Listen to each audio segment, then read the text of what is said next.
Okay, so that's all for me. I'm going to sit now and listen. Okay, thank you, David. Appreciate it.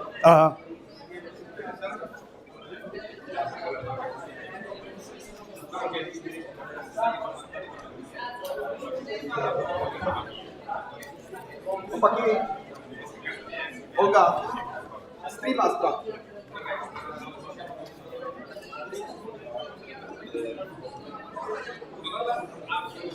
Tak.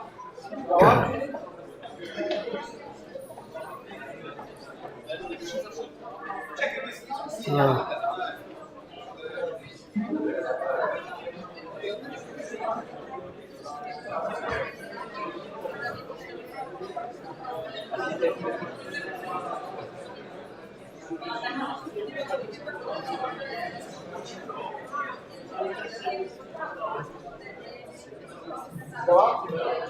A pewnie szum słychać, co?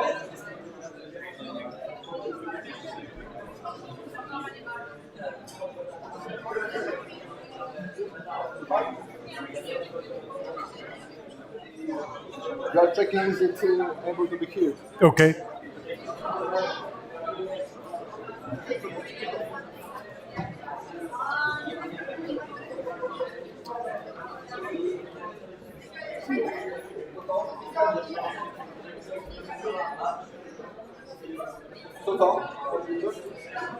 Can you speak something to the microphone? Yes. Today is Thursday, the 25th of April, 2024. We're in Gdańsk. Okay. Okay, it's all right. Okay.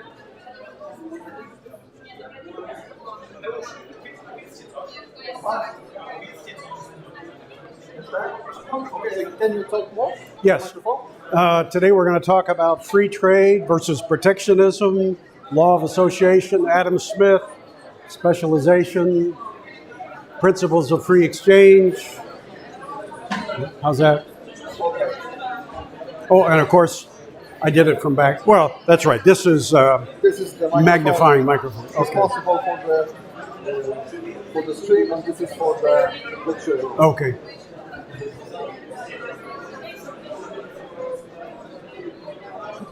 Dobra. Wszystko okay?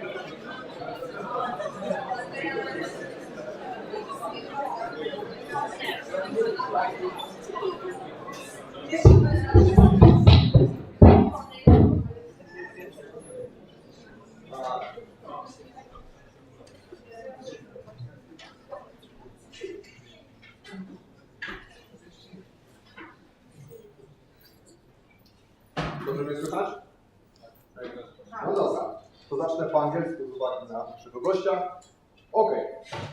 Good evening everyone. My name is Mateusz Krzyżniewski and I am the coordinator of the KASE Club, which is the club associated with the Polish Mises Institute. It's one of the scientific clubs which work and cooperate in Poland with association with Polish Mises Institute. And today I have a big honor to invite you to this lecture. Today we have a very special guest, which is the Mr. Professor Lawrence Reed. Thank you. Thank you very much. Thank you. However, before I officially announce the lecture, I would like to impose on you some essential facts about KASE, about Mises Institute, and after that some essential facts about our today lecture. Okay, I will conduct this part in Polish because of obvious reasons. No dobrze. Dla tych, którzy nie wiedzą, czym jest Polski Instytut Misesa, jest to naukowy think tank, który już od ponad 20 lat działa w naszym kraju, nie tylko we Wrocławiu, w jego rodzinnym mieście, ale też w całej Polsce. Oprócz zajmowania się popularyzacją Austriackiej Szkoły Ekonomii, przedstawiciele Instytutu zajmują się badaniami naukowymi, publikujemy książki, tłumaczymy artykuły i generalnie uczestniczymy też w konferencjach naukowych, czyli wszystko działa tak jak typowej akademii. Wszelkie ważne informacje możecie Państwo znaleźć na stronie Instytutu, czyli mises.pl, albo jak ktoś woli po angielsku, mises.org. Jeśli chodzi o Kluby Austriackiej Szkoły Ekonomii, to są to organizacje, które od dłuższego czasu działają w kooperacji z Polskim Instytutem Misesa. W zasadzie Instytut koordynuje działalność klubów i nie zajmują się one tylko popularyzacją myśli szkoły austriackiej, ale też działalnością naukową. Co warto wspomnieć, co warto podkreślić, Wielu przedstawicieli dzisiejszej, nazwijmy to polskiej szkoły austriackiej, wychowało się właśnie w klubach, mają stopnie naukowe, profesjonalne uczelnia, więc nie jest to tylko inicjatywa o takim charakterze, nazwijmy to opowiadankowo-ekonomicznym. Jeśli chodzi o dzisiejszego prelegenta, profesora Lida, jest on byłym wieloletnim prezydentem jednego z największych amerykańskich think tanków, Foundation for Economic Education, który zajmował się nie tylko badaniami naukowymi, ale też popularyzacją ekonomii. Jest autorem wielu prac naukowych oraz popularno-naukowych, które były publikowane w wielu czasopismach o charakterze ekonomicznym. W Polsce wydano dwie jego książki, 52 mity o kapitalizmie oraz Wielkie mity wielkiego kryzysu. Co ważne dla naszego kraju, profesor Lee w latach 80. zaznajomił się z polską opozycją. Był nawet aresztowany za współpracę z nimi przez służby bezpieczeństwa, a tuż po odzyskaniu niepodległości, niezależności Polski współpracował z instytucjami wolnościowymi w naszym kraju, prowadząc wykłady, uczestnicząc w różnego konferencjach, czy też prelekcje. Warto też dodać, że profesor Lee niedawno otrzymał od prezydenta Dudy order dla sukcesu Rzeczpospolitej, który jest najwyższym tego typu oznaczeniem, które może uzyskać obcokrajowiec. So, before I give the floor for the Professor Reed, I would like to express the thanks for all those without whom the meeting would not take place. In the first place, I would like to thank for Mr. Professor Alan for his support in coordinating our club, for Mrs. Professor Lehmann, the former dean of this faculty, for providing the support in organization matters, and for Mrs. Dr. Rusiecka for formal aspects and organization. In addition, I would like to thank all of the members of our club. And without wasting our time, I'm officially opening the lecture, and the title is Free Trade versus Protectionism. I would encourage you to make some applause for our Thank you. Thank you. Thank you. Thank you very much, Mateusz, and thanks to the club and to the university and to all of you for coming tonight. I appreciate it very much. This is my first visit to Gdańsk, first full day in Gdańsk, having just arrived yesterday. I have had the privilege of visiting Poland many times, but this is the first time to Gdańsk. So thank you for the warm welcome and for coming this evening. I want to say at the outset that I encourage you to visit two websites, maybe three. One is the website of the Mises Institute of Poland, and the other is the website of the organization that I represent, the Foundation for Economic Education. And that one is very easy to remember. It's simply FEE.org. And there you'll see about 70 years of archived material, and in many cases by great economists from around the world. The third website is my own. And I have cards here after the lecture. Feel free to take one as a reminder of how to find that website. But that's easy too. It's simply my name, lawrencewreed.com. Well, we're here to talk tonight about free trade or protectionism. Which should we be for? Which makes more economic sense? Economists, this will not come as a surprise to any of you, but economists don't agree on everything. We have our disagreements. But on the matter of trade, there is probably more agreement among economists than almost any other issue. The vast majority of economists will tell you trade is a good thing, and the more of it we have, the better. It's foundational to economic progress. In fact, if there were no trade, there'd be no economy and probably no economists. So it's pretty important. And most economists would say the burden of proof should be on those who argue that free trade should be restricted, because the economic arguments are primarily on the side of allowing it and encouraging it, for reasons that become apparent tonight. This goes back even further than the father of economics, Adam Smith, who wrote The Wealth of Nations in 1776. From your knowledge of economics, you may remember that Adam Smith picked up his pen and he wrote against the prevailing system of the day, which was known as mercantilism. That was the system of economic organization that prevailed in Europe at the time of Adam Smith. It was nearing its end, in part because of Adam Smith, because he pointed out many of its flaws, many of its fallacies. And often these fallacies related to some aspect of trade. For instance, Adam Smith said, much of the world thinks that the wealth of the world is a fixed, finite, or limited quantity. And at any given moment, he would agree, it is. But that's a very limited view of the world's wealth, because he said, you can bake a bigger pie. The world's wealth in the long run is not static, or does not have to be static. You can grow an economy, and you do it by the things he talked about, such as investment, entrepreneurship, and free trade. He said the world's wealth is not fixed.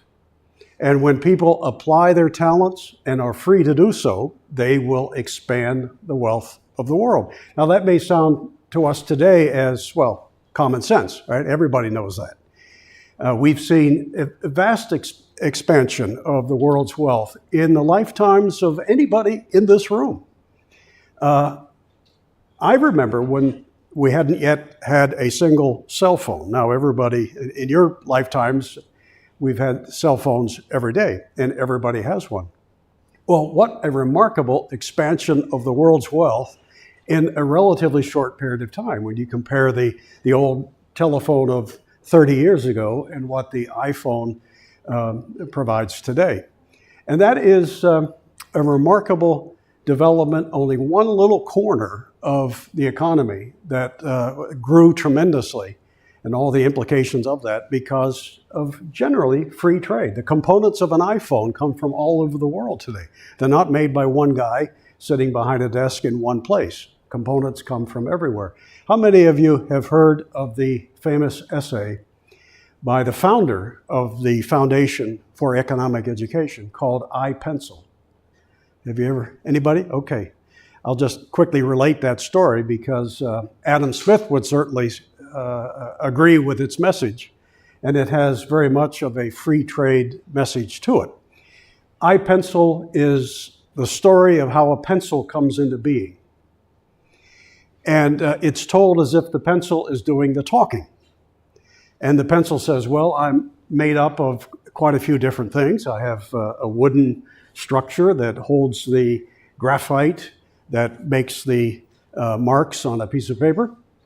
The wood comes from certain trees from certain places. The graphite comes from beneath the ground, and not every country has it. Oops. It comes from a lot of different places around the world. Then there's the metal part, I think it's called the ferrule, that holds the eraser in place. Somebody has to find the metal and fashion it into that portion of the pencil. And then the eraser comes from mostly trees in Southeast Asia. And as the pencil tells its story, it's becoming ever more apparent that the pencil is extraordinarily complicated. Extraordinarily complicated. Something as simple as a pencil is the result not of some central command from the top. There's no dictator sitting on a throne that says the peasants need pencils, so you have to make a pencil, you have to make a pencil, you have to make a pencil. Nobody is told to make a pencil under penalty of law, but pencils happen. And they happen as a result of a marvelous mechanism of the marketplace, of the profit motive, incentives, investment, entrepreneurship, people taking risks, hiring other people, building plants and facilities, engaging themselves in the distribution of the final product, all the result of countless people from all over the world who are engaging in trade. They're trading their labor for payment, they're trading their resources for payment, and so forth. And the bottom line of that famous I, Pencil essay is that something as simple as a pencil is far more complicated than you might imagine, and that not one single person in the whole world knows how to make one. Think of that. Nobody knows how to make a pencil. You're thinking, what? If that were the case, we wouldn't have pencils. The point is, no one person knows how to make it. If somebody told you, start from scratch, you can't read a book, you can't interview anybody, can't talk to any experts, whoever have been involved in the making of pencils, you have to start entirely on your own and make a pencil. You couldn't do it. You'd have to be a logger to log the wood. You'd have to be a miner to know where the graphite is and how to bring it forth. You'd have to know where the trees are that produce the substance that make the eraser. So something as simple as a pencil is the result of a vast network of people engaging in trading transactions to produce a final product. No one person along the way could do it all on his own. Adam Smith observed this and talked about it in other ways. He also pointed out that self-interest is very much involved in the whole business of trade. Why do people trade? Well, they trade because they feel that what they're getting in the process of trade is worth more than what they're giving up. They're improving their own well-being by engaging in a voluntary transaction. And that's true of both sides of the transaction. Both sides engage in it for the same reason, to improve their well-being. Adam Smith also observed that another principle of mercantilism was greatly mistaken. In his day, many people thought that the wealth of a nation was determined by the amount of gold and silver that the nation possessed, and more specifically, how much the king possessed. If you were to ask someone, say a mercantilist thinker in 1600, who's richer, France or England, they might likely say, well, it depends on who has more gold and silver. Adam Smith disabused us of that, and he pointed out that gold and silver may make very good monies. He was very friendly to those precious metals acting as money. He observed that they arose naturally and people use them freely, and they're pretty stable. They're good monies. But he said that's not the same as saying a nation's wealth is the same thing as gold and silver. He would say that all the gold and silver in the world will leave you starving if you can't get food with it, right? So gold and silver are good monies, but if they don't get you anything, if you can't trade them for something that you really want, they would cease to have value even as money. So Smith said, don't confuse economic prosperity with the quantity of gold and silver, because it's goods and services that make us wealthy, not a broad array of goods and services, not just whatever may serve as money. I wish it weren't the case. I wish it was easy for an economist to say we could become richer if we just have more money in whatever form. Today, with most nations' money being in the form of unbacked fiat paper, it would be easy to increase the quantity of it, right? We do it every day, and we suffer the consequences of that sometimes. If a nation's wealth consisted of the amount of money it had, well, we could just send a printing press to every country in the world and say, here, whatever your currency is, just print more of it. But all we would be doing is printing more claims to wealth, not wealth itself. Printing claims to wealth isn't the same as increasing the supply of goods and services. So this idea of free trade and an attitude of friendliness to it, encouraging it, is a common viewpoint of most economists, and it goes back at least as far as Adam Smith. What I would like to do tonight is to explain for you what those building blocks are of the argument for free trade. And then I'll contrast it with protectionism, which is a trade intervention policy, and try to contrast the two and explain why one is better than the other. But why do economists in such great numbers tend to favor trade and more of it? Why are they so friendly to trade? That's what I'd like to explain, and we'll start it with a very simple law that economists often talk about. Forgive me, I know some of you probably have 2 or 3 PhDs, so this is going to sound very simple. But sometimes it's important to go back and examine what are our basic premises. And then we apply those to current issues. But I start with the law of association. The law of association is very simple. it simply says, people benefit from cooperation. That's more profound than you might imagine. Sounds very simple. People benefit from cooperation. Of course, this is an observation that we are social beings. There's so much more to be gained for every person by interacting with others, associating with them, and trading with them. That's a very profound and important aspect of association, engaging in mutually beneficial trade. The law of association says we are social beings. We are not like the mythical Robinson Crusoe from the novel by, who wrote that? Robert Louis Stevenson, right?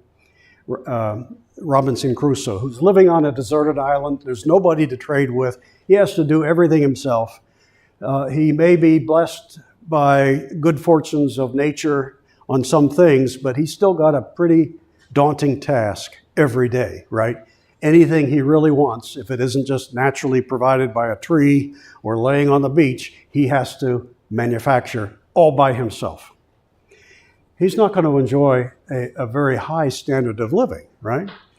Now, if there happen to be other people on that island, then there's a chance for mutual cooperation and everybody can be better off, but not in the Robinson Crusoe world of that particular novel.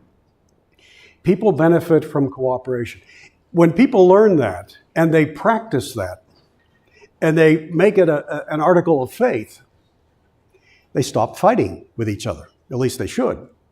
If they realize, wow, there's so much more to be gained if I find a way to deal with my fellow men and women as voluntary, peaceful entities, there's so much more to be gained. I can get stuff that I could never make because the other person knows how to make it. So it's a very important principle of humanity, and yet look around the world. How many people really practice it? How many people are at war with the law of association? It's not uncommon, is it? Throughout history, people have gone to war, and often because they think that there's more to be gained from it than to be gained through peace. That is rarely the case. So economists say, starting from that assumption, we can build from there. Law of association, people benefit from cooperation. Have you noticed that when people learn that, they lay down their arms, they stop fighting, and they look for ways to cooperate? What do? They specialize. That's the next thing. You can connect it with an arrow if you want. Between law of association, next thing is specialization, which is to say that once people learn to live with others, they realize it doesn't make any sense now that I know other people and recognize that they have different talents and skills and blessings and so forth. It doesn't make any sense for me to still try to make everything I want on my own. It makes sense for me to specialize in certain things and for the other guy to do the same, and then we'll have more to exchange. We can both be better off through specialization instead of trying to be a Robinson Crusoe. When people specialize, let me ask you this. Do you think they do it without any rhyme or reason? It's just like a toss of the dice. Whatever the dice say, that's what I'll do. No, you observe people in markets and you find they tend to specialize in those things in which they have the lowest opportunity cost. How many know what opportunity cost is? Yeah, that's almost like first week of economics, right? That's the sacrificed opportunities, the things that you don't have or can't do because you have something else or you're doing something else. Everything has an opportunity cost. I used to ask my students when I taught at the college level, what is the cost of a college education? And before they learned what opportunity cost was, which is a special way of looking at cost, they would simply say, oh, that's easy. It's the tuition that my parents pay plus the room and board. That's it. That's what the cost of college is. And then I would point out to them, it's a lot more costly than that. And so I would start to ask, if you weren't in college for 4 years, what would you be doing? Think of that, each of you. You'd probably be working somewhere, right? You wouldn't just stay home and just eat all day for 4 years. You'd be out working somewhere. You would be earning some amount of income. But you're not doing that. because you're here in college, or you're doing less of it anyway, because you're here in college. So the opportunity cost of a college education is tuition, room and board, plus all the income you might have earned, but you're not earning it because you're at college. Now you sort of implicitly hope that the college investment you've made will someday pay off and you can recover those costs and hopefully a lot more.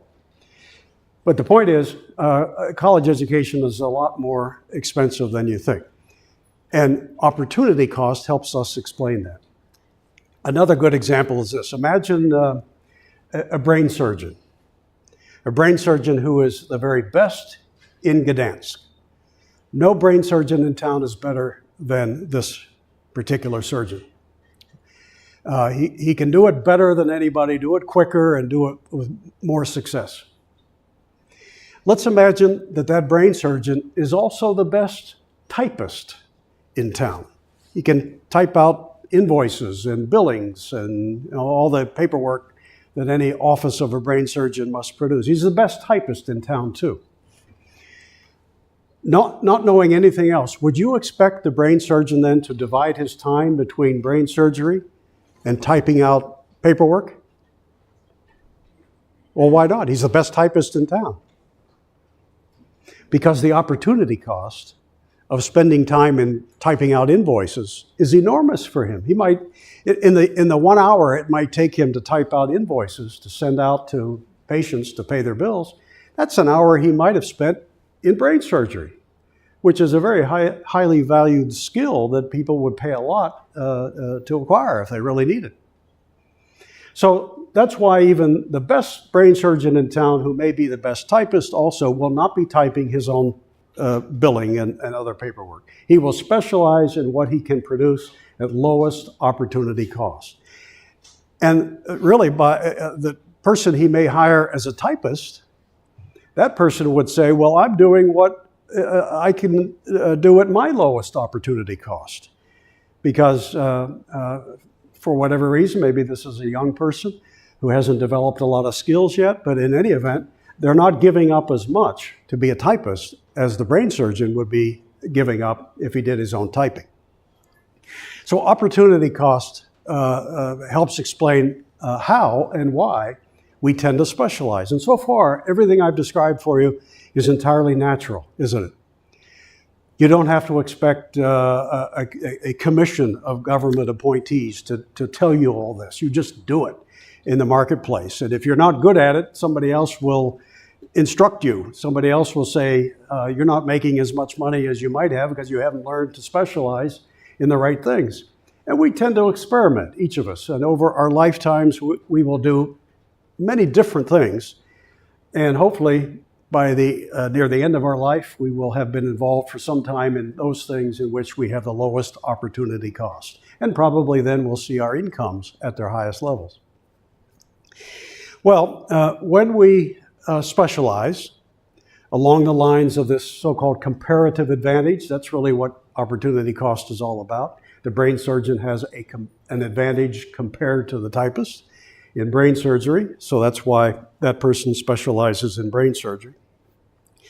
We specialize along the lines of comparative advantage. Then when we do that, what's the next thing? Economists call it the principle of free exchange. The principle of free exchange. Very simple, but at the same time, it's extraordinarily profound. The principle of free exchange says both sides do a free trade benefit. Both sides. It wasn't always so recognized. There was a time when a lot of people thought if someone engaged in a trade, somebody had to be a loser. That's the way trade was viewed by some significant number of people for a long time. Trade always involved a loser. Somebody was going to be worse off somehow. But think about it. Why would anybody engage in a trade voluntarily if they felt they would be worse off after doing it? Now, we all make mistakes, right? Sometimes you make a trade and you realize later, oh, I really didn't need that, or it's not the color that I really wanted, for any number of reasons. Or maybe even the seller deceived you. There's some portion, maybe a single-digit percentage, but some portions of trades that involve deception or fraud, something that is most widely regarded as a proper function of government to prevent. But the lion's share of free trades, and that's the key, has to be free trade. It can't be imposed or mandatory, compulsory. Any trade that will not happen unless somebody is forced at gunpoint to engage in it, the principle of free exchange does not apply. Because in the estimation of those who are doing the trading, they have to feel as though the trade is going to benefit them or they wouldn't do it. When I buy a newspaper for $1, they used to be 10 cents, but when I buy a newspaper for $1, I value the newspaper more than the dollar. The newspaper boy who sells me the paper, he values the dollar more than he values the newspaper. Okay, so both sides benefit, both the seller and the buyer. That's the principle of free exchange. Is there anything about what I've said so far that only applies to certain countries and not all or all people? I don't think so. If you think of a reason, let me know. But I think these are universal principles. These are the reasons why people engage in trade, the reasons they specialize all over the world. I don't think it makes any difference what language you speak, what your ethnic background may be. These are universal, basic, elemental principles of free exchange. Well, I haven't told you yet what protectionism is. In some ways, it is the opposite of free trade, but let me give you a definition. And then I want to contrast it with free trade. Protectionism, oh, by the way, if you tend to be a protectionist, you're going to think I'm very unfair with my definition, but I want to defend it as precisely right. Protectionism is the use of force to intervene in other people's trades for certain individual benefits. Okay? The use of force to intervene in other people's trades for certain specific benefits, to benefit somebody. Okay? Now, a protectionist will say, what? Use of force? What are you talking about? There tariffs and quotas and other protectionist devices are implemented by the democratic process. We can influence our representatives and tell them to vote for or against a tariff. What's forceful about that? Well, you know that the primary means of imposing protectionism, not the only means, but the principal means are through tariffs, taxes on income, or incoming goods, and through quotas, where we say only so much can come in to the country in the space of a year. How are those policies implemented? Are they voluntary? Do we just ask people, please voluntarily pay more for foreign goods? Do we tell them through a quota that we hope you will only buy a certain amount and not any more during the course of the year?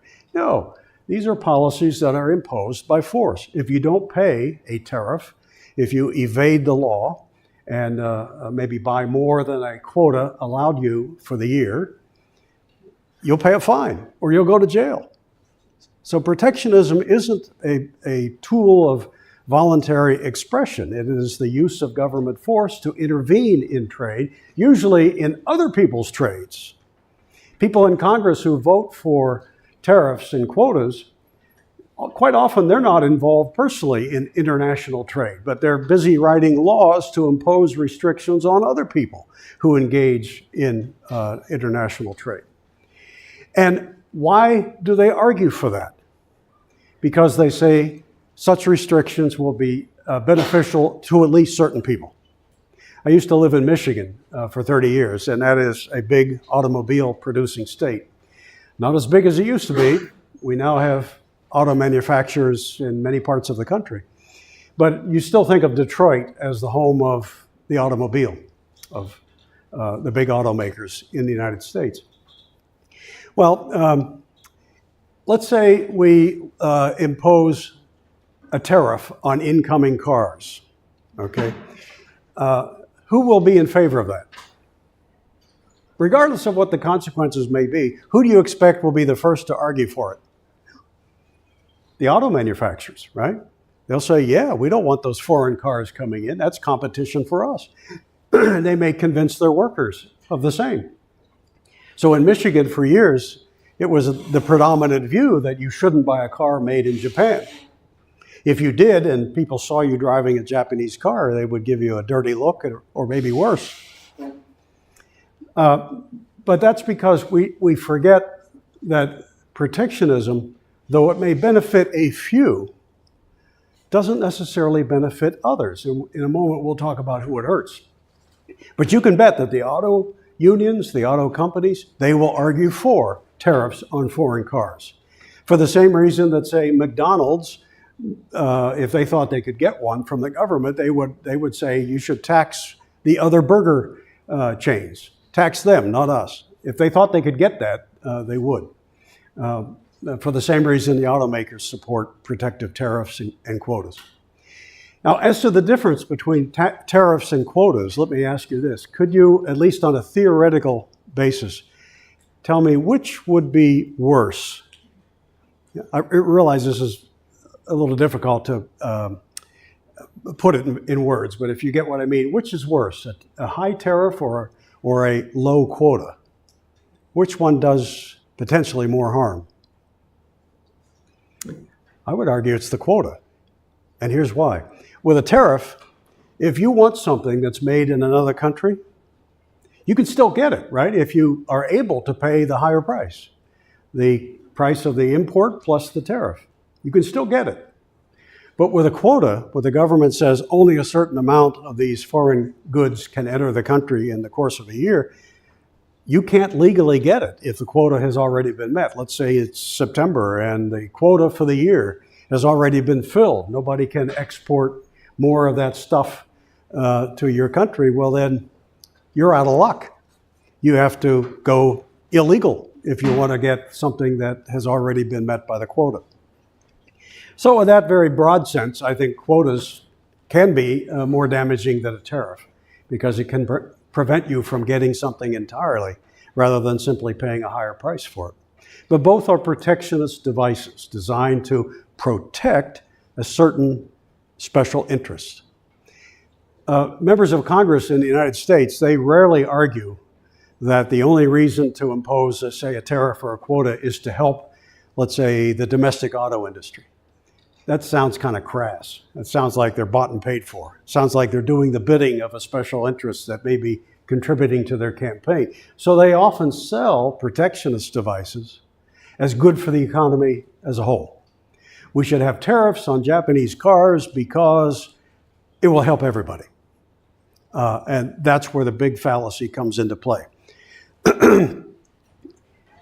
What I'd like to do now is to give you an example and then walk you through the free trade arguments against this example in the hope of identifying the particular people who are harmed by a tariff, which is a violation of the principle of free trade. Let's suppose, if we've been using cars as an example, let's say the question is, should we impose a $10,000 tariff on the importation of Japanese cars? This is an example I use in America. I'm sure there are better ones I could use here in Poland, but you get the idea. Should we impose a $10,000 per car tariff on incoming Japanese cars? That's a protectionist proposal. The auto industry may well say, yes, of course we should. We will benefit, and our workers will benefit. We'll hire more people if Americans buy more from us than from Japan. But is that the end of the story? Is everybody a beneficiary?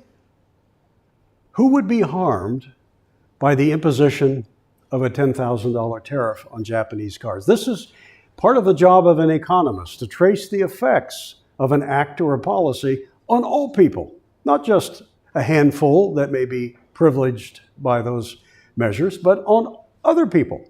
What is the full effect of a $10,000 tariff on cars coming into the country. Who can you tell me would be the first party we could identify as likely to be harmed by that tariff? Who's the most obvious? Who would be harmed? Consumer, right, the consumer. And you might think, well, it only affects the consumers who would buy a Japanese car. Yeah, they'll pay a lot more because of the tariff. But people who buy only American cars, they'll be unaffected. Is that true? Economists would say, wait a minute, we have to be more thorough in our thinking. What will likely be the effect on the prices of American cars, or the quality of American cars, perhaps, if there's a lot less Japanese competition because of that $10,000 tariff? Do you think American made cars will be better or cheaper by closing the door to competition? I'd like to hear the argument for that. That usually isn't the way it happens. When you reduce competition from wherever it comes, you tend to incentivize inefficiency. All of a sudden, American car makers won't have to worry about the Japanese maybe coming up with a better idea or finding a way to cut their costs and cut their prices. It insulates, the tariff will insulate the domestically protected interests from improving their product or reducing their price. So perhaps every consumer will be hurt. Even if you don't buy a Japanese car, even if you never plan to buy a Japanese car, you will probably be hurt because the prices of other cars in competition with the Japanese car makers will likely, the price will likely go up and there'll be less incentive for improvement. Back in the 1980s, when the Japanese really ramped up production and were selling cars like crazy in America, there was a huge outcry in the country about, oh, this is terrible. We're going to put American car makers out of business. Keep those Japanese cars out. Well, they got some protection, but not nearly as much as American automakers wanted to get. And what's the result today? More choice, more variety, more competition, lower prices, surely, than we would have had Congress done the bidding of the auto manufacturers and kept Japanese cars out. I think we're far better off as a people because we allowed much freer trade than the automakers in Detroit wanted us to have. So the consumer is the first party we have to say would likely be harmed by that tariff. Who else can you think of? Anybody think of any other party who will be harmed by the imposition of that $10,000 tariff? What about all the goods or services that people might have bought, but now can't because they're paying more for cars? Right? That's kind of an indirect consequence, but it is a very real consequence. If the car that I now buy costs $5,000 or $10,000 more because of the tariff, that's $5,000 or $10,000 I don't have to buy other things. Who knows? Washing machines or vacation in Arizona or something like that. In one sense, every industry is in competition with every other industry for the consumer's dollar. So clearly, lots of people that aren't directly in the picture can be harmed by a $10,000 tariff on Japanese cars. There's another category of parties harmed by that tariff that it's very important for us to note. And you might be thinking, oh, he's talking about the Japanese. Well, of course they'll be harmed. But you know, if you're talking to a group of auto workers in Detroit and you say we shouldn't have tariffs because it will hurt the Japanese, they'll say, well, what do we care? You know, well, maybe we should care, because if foreigners, because of our tariffs, sell less in our country, doesn't that mean they'll buy less from our country? I'm sure that this is just as true in Poland as it is in America or any other country, that when a boat comes from another country carrying goods, like cars from Japan, it typically doesn't go back empty, right? It loads up with stuff that it buys with the proceeds of the sales of the cars. So in America, that translates into a great deal of agricultural production. About a third of American farm production is sold to foreign buyers. So the Japanese car that would bring the car, Japanese boat that brings the cars goes back with a boatload of soybeans or corn. But if it doesn't come in the first place because of our tariffs, it never leaves. It doesn't. If foreigners can't sell here, whatever country it may be, if foreigners can't sell in your country, they can't buy in your country. How can they, if the Japanese can't sell cars in America, how are they going to earn the dollars that they need to buy in America? So what I'm saying is that this additional party that we should identify as likely to be harmed are export industries. Export industries will be harmed by a tariff on Japanese imports. That's a little indirect, but that's the job of an economist, to look at all the consequences, direct and indirect, not the most obvious. Look at all parties affected by a measure, not just those most obviously benefited or even most obviously harmed. So this is another way of saying that trade is ultimately a two-way street. You cannot close the door to imports with things like tariffs without closing the door to exports. And that's true even if foreign governments didn't retaliate on your tariffs, but they often do. Do you think if we imposed a $10,000 tariff on Japanese cars in America that the Japanese wouldn't respond? Would their government just roll over and say, oh, that's okay, we don't mind? No, they are responding or will respond to the pressure from their special interests too. And they'll have people in Japan lobbying their government saying, America did this to us, so let's do it to them. This is how trade wars begin. And as we explained in another lecture earlier today, one reason for the Great Depression becoming as great as it was in 1930, our Congress passed a very high tariff on hundreds of goods from other countries. It was called famously the Smoot-Hawley tariff. And the thinking in Washington was if we impose these tariffs on all these foreign goods, well, then Americans will have to buy American-made goods because they'll be cheaper, and that'll put lots of unemployed people back to work. But what Congress didn't understand was foreigners will retaliate, and they did. And so in the 1930s, there was a breakdown in international trade, started largely by a tariff law in the United States. Other governments said, okay, you tax our stuff, we'll tax your stuff. And before you know it, trade ground to a halt. And lots of people were harmed, even indirectly, by that trade war of the 1930s. So you might come up with good arguments that sound good for tariffs and, or quotas, but remember, there's another side. There's a consequence. If you close the door to imports, you will close the door to exports.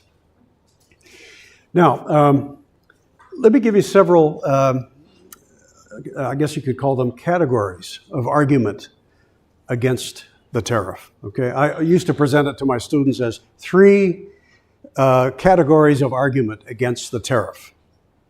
The third one will sound familiar because we've touched on it already. But the first one is, how many here, anybody say that they may be libertarian in their political perspectives? Any libertarians here? Okay, well, this will resonate with you. I'm a libertarian too, so for me, this first argument is pretty much all I need to defend trade. It's the liberty argument against protectionism, against the tariff and quotas. The liberty argument says it's your right to engage in free and voluntary trade with another person. And anybody who comes along and says, no, I want to restrict that, I want to penalize you for that, the burden of proof ought to be on them. And in my mind, it's not enough for them to say, well, because I want to help this guy.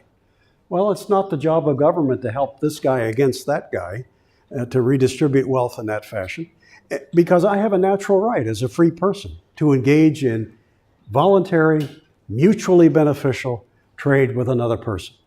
That's true if the other person lives across the street or in the next county, the next state, speaks a different language, has a different religion, different ethnic background. None of that stuff is really relevant. So that's important to someone who believes in liberty. Now, if you're talking to, let's say this is an audience of auto workers in Detroit. members of the United Auto Workers, who are always pushing for more tariffs on foreign automobiles. And I've been asked to come and convince you that that's wrong. If all I said to you was, you should be against tariffs because they're violations of liberty, do you think they would buy that argument? Unfortunately, many would not. And this is the way that liberty is often lost among free people, by what we call salami tactics, one slice at a time. Because a person says, oh yeah, I'm for liberty, except when it comes to what I'm doing. I'd like special protections for me. The problem, of course, is once you concede that, once you say it's okay for this person to get a special protection against competition, what's your argument against everybody else who wants to make that argument? What's your argument against McDonald's when it goes and says, we don't like the fact that some people prefer to get their burgers at Wendy's. So tax Wendy's so that customers will stop going there. I mean, again, this is how liberty is lost. So if liberty is important to you, tariffs and protectionist devices should be of concern. But again, this is a tough audience, right? You're United Auto Workers. You're in favor of tariffs against the foreign car makers. So the liberty argument isn't going to be enough. Those of us who believe in liberty would say it's a pretty powerful argument. But you have other arguments you could fall back on. And the second category is called the peace argument, P-E-A-C-E, the peace argument. I think maybe the person who enunciated this the best was probably the French economist Frédéric Bastiat, 170 years ago. And as it's often quoted, he said something like this: if goods do not cross frontiers, armies will. What's he saying there? If goods don't cross frontiers or borders, armies will. I don't think anybody should ever argue that free trade will guarantee there are no wars. I wouldn't go that far. Wars happen for a lot of reasons. But I think it is a wise observation to note that historically, when people of different countries stop trading with each other, they are far more likely to go to war. If they can't get what they want through free, mutually beneficial and peaceful trade, they may start looking for ways to take the stuff by force. If you want to break down peace between people, prevent them from trading. Just imagine, I used to use this example with the Middle East. I know it's complicated today by so many other developments. But if all the trade barriers in the Middle East, amongst countries that have been historically enemies for decades, if all the trade barriers were eliminated, if you could somehow convince Syria and Egypt and Israel and Saudi Arabia, all those countries in that region that are so close to each other, it would not be difficult to really engage in trade if we got rid of all the barriers that they presently have, which are immense. What would you have happen? Well, you'd probably in a few years be able to say, here's a businessman from Cairo who now owns a chain of hotels in Jerusalem. Here's a businesswoman in Tel Aviv who owns some businesses in Riyadh, Saudi Arabia. You would have those kinds of mutually beneficial commercial developments take place, which means you'd be building a constituency for peace. How many people who have investments and interests, economic interests in neighboring countries, agitate for war against those countries? Not many. It's not a guarantee that there'll be peace, but if you bring people together through trade, I think the likelihood of open conflict will be lessened. Now, do you think the audience of United Auto Workers in Detroit will buy that argument? If you say we don't want conflict with Japan, so we must have peace and have free trade with Japan, will they buy that argument? Probably not. They may say, you're overstating it, no big deal. We have the United Nations, we have diplomats, we have other means of resolving differences, so don't worry about it, we'll figure that out later. But again, historically, there have been conflicts that arose in part because of the breakdown of free, commercial, voluntary, and mutually beneficial transactions. But the third argument, I think, is the most powerful against things like protective tariffs, and that is the economic argument. We've kind of touched on it already. In fact, I think I probably told you more than I normally intend because I try to do it at this point in the lecture. But the economic argument says that pulling people apart, that keeping them from doing the things they would want to do for mutual benefit and voluntarily, is not a prescription for economic progress. We benefit to the extent we learn to live with one another, engage in transactions with each other, specialize, involve ourselves in the division of labor, make the things that we can produce at lowest opportunity cost, and then trade with those who are doing the same. These are elemental principles that we talked about that really apply all over the world. But here's, I'll just touch on a couple arguments from the other side, and then we'll get to your questions. I'm sorry, I've gone a little longer than I had planned. But some people will say, well, if you allow free trade, well, then there's a certain balance in trade that may get upset. You've heard, how many of you have heard of the deficit in the balance of trade, which is the idea that a country should really have more exports than imports. Then they have a positive balance of trade, right? And the idea is that you don't want to have the opposite. You don't want to have more imports than you have exports, because that's a deficit in the balance of trade. You want a surplus. Surpluses are good, right? So you want to ship more out than you allow to come back. But take that to an extreme. Why is that a beneficial thing? To have a positive balance of trade, to be sending more stuff out than coming back. If you take it to an extreme, let's say we take all of our goods, put them all on a boat, and send them overseas, and don't let anything come back, you'd have a massive balance of trade surplus, right? Massive balance of trade surplus. Would we be richer as a people? Frederick Bastiat, the French economist, had a great example that he used 200 years ago to illustrate this. He said, imagine a French businessman who loads up his boat full of about 200,000 francs worth of stuff, goods that he wants to sell in America. Okay, so the boat is full of 200,000 francs worth of stuff. That's what this cargo is worth. He takes it to the United States and he sells it for the equivalent of 250,000 francs. He's feeling pretty good, right? That's the whole object of trade. But Bastiat says, but wait a minute. As the boat is leaving the harbor in France, the customs officials who work for the government, they have to get it on the books, of course, 200,000 francs worth of stuff going out. Okay? Then the boat comes back with a very happy owner who thinks, well, I can sell all that I got in the United States for 250,000. I can make 50,000 francs worth of profit off of this engagement. He feels pretty good. But he goes through the customs house and the government official says, imports, 250,000. This is an unfavorable balance of trade. This is a balance of trade deficit.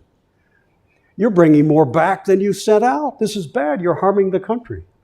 In the meantime, everybody else, according to Bastiat's story, is scratching their heads saying, wait a minute. From the point of view of every single person involved in these transactions, this was a great thing. This was a benefit. So why is it a negative thing for the government? Because I think Adam Smith would say that they're caught up in this old mercantilist fiction that it's better for a country to send its stuff out than it is to allow stuff to come back. That's an ancient fallacy. And people like Adam Smith would say, get that out of your head. Look at trade from the standpoint of those who actually engage in it. Don't stand apart from trade and say, hey, you people, it doesn't add up. You had more coming back than you sent out. You shouldn't do that.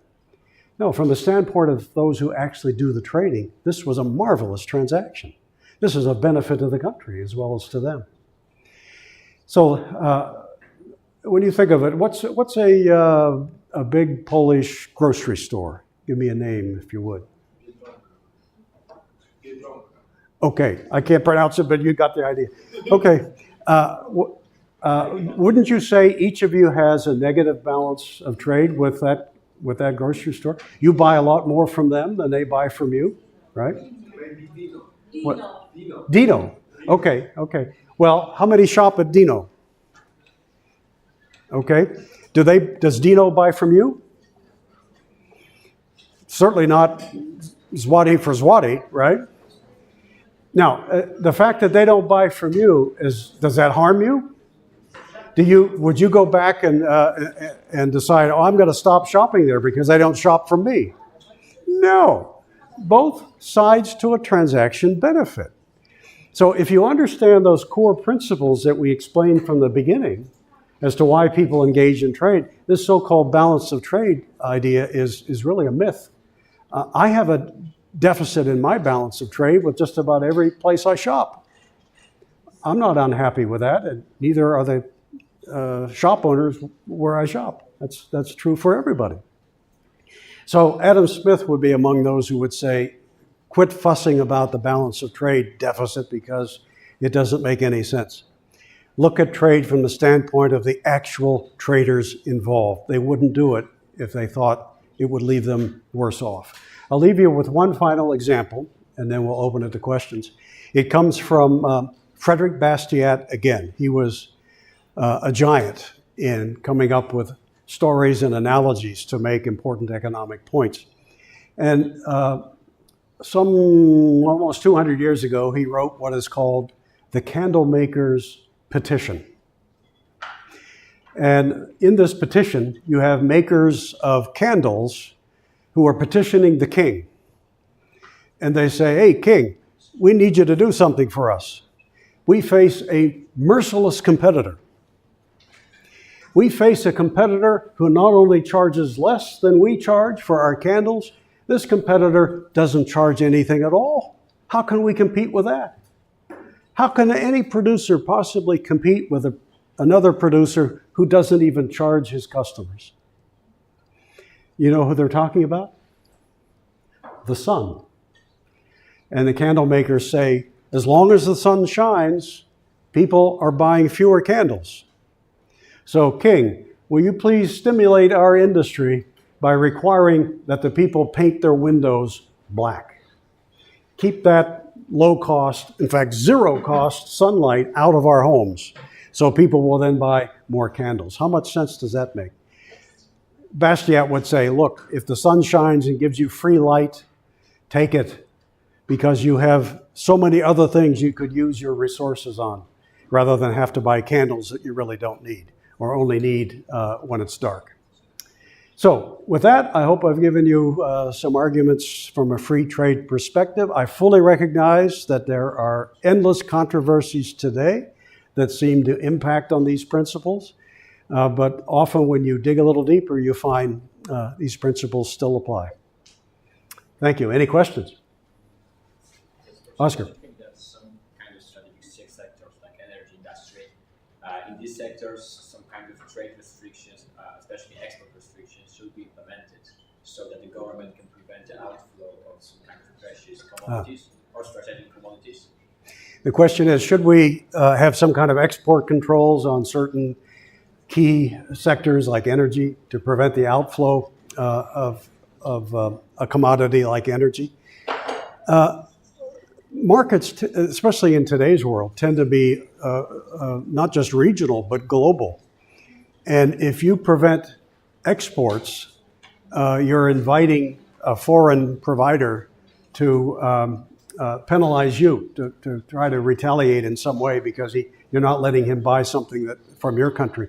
And if foreigners buy an awful lot of it so that it becomes scarcer here, what happens? The price goes up, which prompts producers to say, keep it at home because we can get more for it here. So anything will tend to flow in the direction of where it gets its highest return. And think of it this way. Someday, many of you will own a home, and you may sell it at some point. Are you going to try to get the highest price for it? Or are you going to say, I could get X amount, but I'll take less?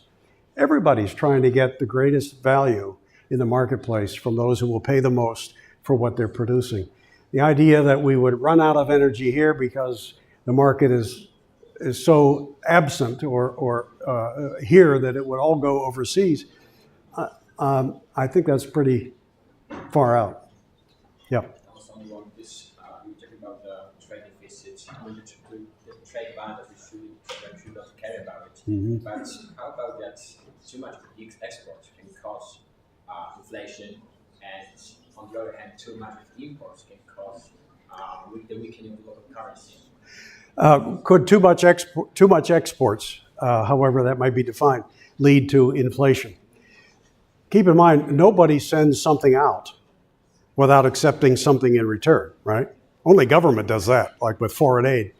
But no private entrepreneurs are going to say to the world, here, we'll just send you our stuff and not ask for anything in return.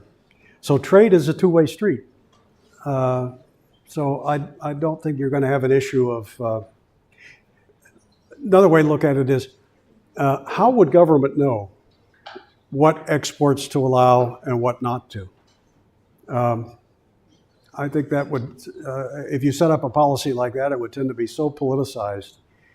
Based on the competitive advantage, like we can finance like sectors that we are good at. Like Yeah. For instance, Poland will not finance like I don't know what kind of sector is the best here in Poland. Like high-tech sector here. Yeah. Or like atomics, obviously. Yeah. So this, in this case, we can choose that. Okay, we do not. Yeah. Like I mean, that just needs Yeah. to focus on sector we are good at, Yeah. and just keep control of it, so that we don't cause like too much of exports. But you don't need government to tell you that. I mean that would happen naturally in free markets.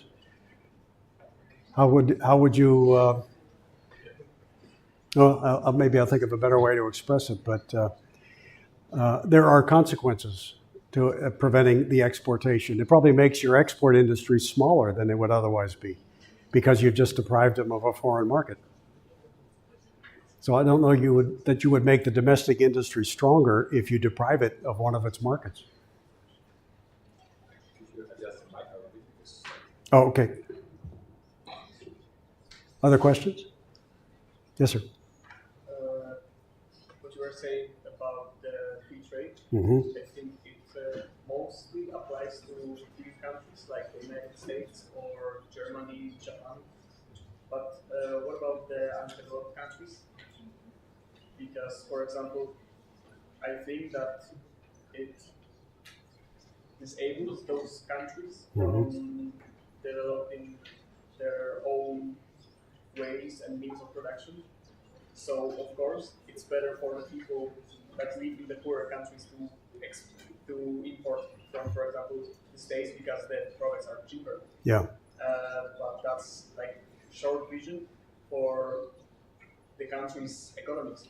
And in long terms, I think it should be better for them to be protectionists to protect their market as long as they can compete with other economies. And it would be also better for developed economies because that would bring more competition to the market. So. Yeah. Well, remember, if you adopt controls on imports and exports because you want to develop a local industry, you want to protect it from foreign competition so it can develop in the absence of that, there will be cost to that. I don't deny that a developed country can protect its domestic industries by keeping out foreign competition. What I'm saying is you have to weigh the consequences, because one consequence will be that domestic industry will likely be less efficient than it might otherwise. It will tend to waste resources. It will be insulated from global markets that produce improved quality. And if the domestic industry has enough influence to get protection when it's small, what do you think it will lobby for when it finally gets big? So these protective devices that are intended to help just new industries, infant industries, developing industries, then become permanent protections at the expense of consumers. So I think it's incumbent upon people in every country to find what they have a comparative advantage in. When the United States started out, we had like 95% of our people in poverty. But we did not resort until much later, and for not very good reasons, to tariffs to protect a young, developed country from growing. We just found what we could do best and engaged in trade. I think it's incumbent upon all people to do that. And keep in mind, too, if you protect a domestic industry, prices of things that depend upon those goods will be higher. So you have a whole nation of poor consumers who are going to pay higher prices because particular local industries are protected from foreign competition. That's a consequence you can't ignore. Other questions? Yes? So I have a question regarding the fact that you said earlier that when two countries are in a conflict with each other, then when we lose the impact trade with each other, then it will escalate the problem, de-escalate. Mm-hmm. And wouldn't you say that when it comes to money and people, when they think about the country, they don't think about losing the problem with each other, but rather than make a lot of money and to drain out the other one. So it will rather escalate the problem. Quite often that's the case, that a protective device becomes an invitation for the next protective device. Intervention A leads to intervention B to fix the consequences of intervention A, and so on and so forth. It's kind of a slippery slope, which sometimes is dismissed as no big deal, we'll deal with it when it happens, but it is a problem that these things, once you start down that path, everybody's going to say, protect me, you protected him, why not me? And before you know it, we've got coddled and protected industries that never really grow up because they never really face the harsh realities of a competitive marketplace. There's one argument that I want to quickly raise and then let you go because I'm surprised it didn't come up, but I'm aware that there is an argument in Poland concerning imports from Ukraine, right? You've heard this argument that grain imports coming from Ukraine that may not have been able to leave Ukraine by a Black Sea port now are coming into Poland, driving prices down, and therefore there should be some protective device like a tariff to prevent that. And I checked with my friends at the Mises Institute, and they tell me that you look at prices at the exchanges in Paris, they're no different than prices of similar grains in Warsaw. That argument seems to be greatly overwrought. But there is a problem, however, with unequal treatment of imports based upon EU standards, very arbitrary and maybe excessive EU standards that we subject our own producers to, but not producers who want to sell in our markets. And by law, that effectively sets up a regime where domestic producers have an automatic disadvantage because they're subjected to regulations that don't apply to a foreign competitor. And I don't have an answer to that except to say, if you want to equalize that by putting tariffs on the foreign competitor, you may be satisfied that at least we have a level playing ground, but you're also, don't forget the other side of the coin, that you're depriving consumers of a lower price good. So there are trade-offs in this whole business of protecting some at the expense of others. Well, I didn't expect that this would be the final answer on every trade matter, but what I do hope is that you've come away with some basic understanding of how and why economists, generally speaking, say the more trade, the better. Trade enhances the people, improves their economy, makes for more competitive environments, produces innovations, and reduces costs. In the absence of it, tends to protect the inefficient and raise costs for everybody. With that, thank you for being such a good audience here in Gdańsk. I appreciate it very much, and feel free to take a card if you'd like. And if you ever make your way to Atlanta, Georgia, let me know. Thank you. Thank you. Thank you. Okay, Professor, thank you for the lecture. It was an honor for us. Thank you. And just before we will end this lecture, just before the round of questions, I had intention to ask you about something, but there is a good time for this. We as the club, we perform some asking to somebody, and we intend to invite all of you to the after party, which will be held nearby in the Mechaniczna Pomarańcza pub. Jeśli ktoś nie zrozumiał, to mamy zamiar robić after party w Mechanicznej Pomarańczy, która się znajduje tutaj niedaleko. Także wszystkich zapraszamy bardzo chętnie. Okay, so last applause for the professor for this splendid lecture. Thank you very much. much. Thank you. Thank you. Thank you very much.